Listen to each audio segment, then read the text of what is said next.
All right, future insurance pros, welcome. If you are deep in your C11 studies, you know that getting the core concepts down is, well, it's everything. Today, we are going to break down two of the absolute fundamentals, perils and hazards. And trust me, really understanding the difference here is a total game changer for your exam. So let's just dive right in. So, picture this. A small fire breaks out on a kitchen stovetop. A claim gets filed. And, on the surface, it seems pretty straightforward. But if you're an insurance professional, you know the story doesn't stop there. The real question we have to ask is, was it just a random accident, or did something else make that fire more likely to happen? That's what we're here to figure out. So here's our game plan for today. We're going to use that kitchen fire to understand the peril, that's the what happened, and then the hazard, the why it happened. From there, we'll get into the 3 specific types of hazards you gotta know for the exam, see how an underwriter actually uses these ideas, and then we'll wrap it all up with a quick quiz to make sure it all sticks. Okay, let's start with our first big term. When we look at that stovetop fire through an insurance lens, what are we really seeing? We're looking at the peril. Okay, so the C11 textbook gives us the official definition. A peril is an event that may cause a loss. It's short, it's sweet, but you know what? We can make it even simpler to remember. Let's just put that in plain English. The peril is the thing that actually causes the damage. It's the fire itself. It's the floodwaters. It's the theft. So if anyone asks you what the peril was, all you're doing is answering the question, what happened? And here are some classic examples. Fire is the peril when a house burns. A riot is the peril when a store window gets smashed during a protest. Theft is the peril when someone's laptop gets stolen. You see? These are all the active events that directly cause the loss.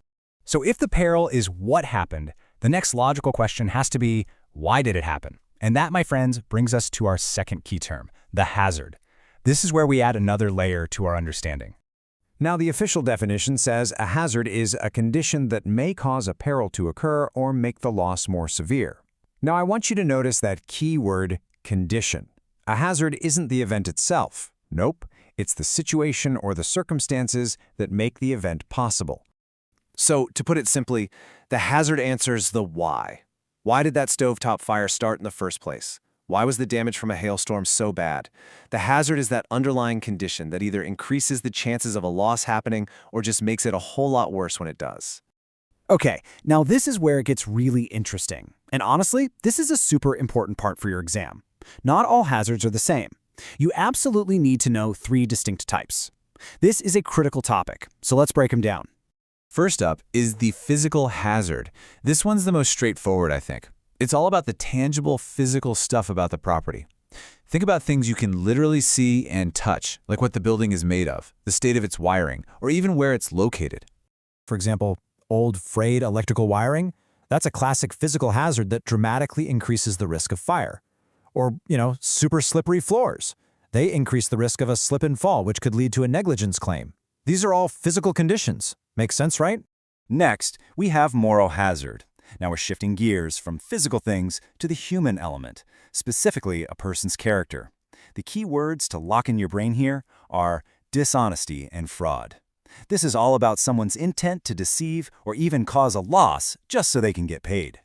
And this brings us to its very tricky cousin, morale hazard. They sound almost the same, but the difference is critical. Morale hazard is also about a person's attitude, but it's about indifference and carelessness, not dishonesty. It's that, who cares attitude, because, hey, it's insured. Okay, you are absolutely going to be tested on this, so let's nail it down. Moral hazard with an O is about intent and dishonesty. Think lying on a claim form. Morale hazard with an E is about attitude and carelessness. Think not bothering to fix a leaky roof because you know insurance will cover the water damage. One is fraud, the other is just apathy. Big difference. So, we've got the definitions, but how does this stuff work in the real world? Well, let's put on our underwriter hats for a second. This is where it all comes together. An underwriter's entire job is to assess risk. And how do they do that? By identifying potential perils, sure, but more importantly, by spotting the hazards that make those perils more likely to happen. Getting this right affects everything, from the price of the policy to whether you can even get coverage at all. To see this in action, let's pull up the Get It Fixed garage example right from your C11 materials. It's a busy auto body shop, looks like a great business, and they need insurance. But a smart underwriter is going to want to do an inspection to look for any hidden hazards. And here's what they find. Gasoline cans just left sitting around the shop? Whoa, that is a major physical hazard. Technicians smoking right next to flammable materials? That is a huge morale hazard, a total attitude of carelessness. And the overall poor housekeeping? Well, that's kind of a mix of both physical and morale hazards. So, faced with all these red flags, the underwriter has 3 basic choices. 1, they could accept the risk as is, which is pretty unlikely here. 2, they could decline the risk entirely. Just say it's too dangerous, no thanks. Or 3, and this is very common, they can accept the risk with conditions, like demanding that all gasoline be stored safely and that smoking is banned. That's risk management in action. All right, you've seen the definitions, you've seen the real-world application, now it's time to put it to the test. Let's do a quick C11-style mini-quiz to see what you've learned. Ready? Let's do this. Question 1.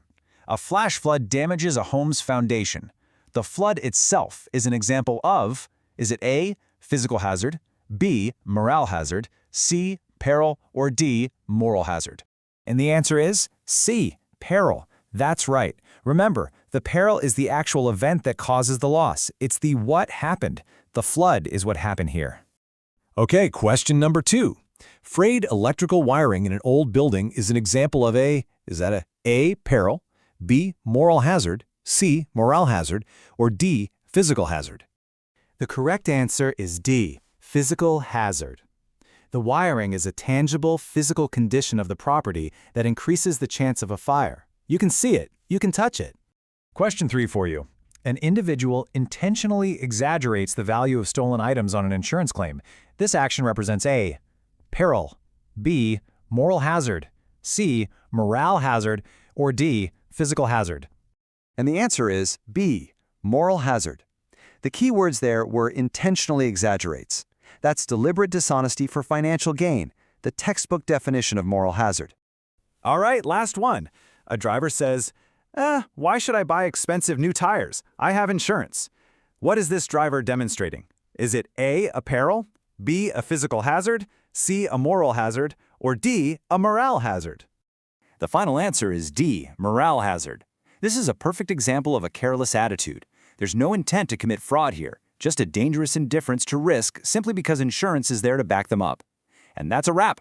Master the difference between perils and hazards, and you will be in fantastic shape for your C11 exam. Best of luck with your studies.